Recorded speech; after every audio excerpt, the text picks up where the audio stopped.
अस्सलाम वालेकुम। Ready for take to shot. Camera roll. 1, 2, 3. Action. आज हम पाक आर्मी जिंदाबाद की शूटिंग कर रहे हैं, जिसकी कैमरामैनी हमारे प्रोड्यूसर मोहम्मद बाबर अली ओट कर रहे हैं।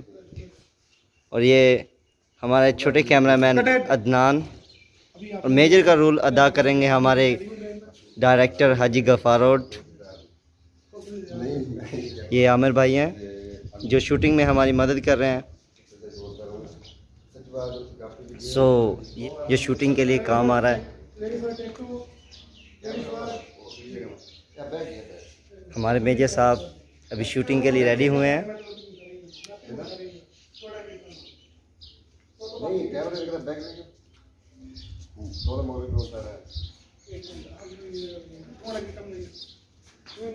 अभी हमारे producer and cameraman Babar Ali ओट ने एंगल चेंज किया है और शूटिंग की जो है डायरेक्शन समझा रहे हैं हाजी गफ़ार ओट को, जो अभी मेजर का रोल अदा करेंगे।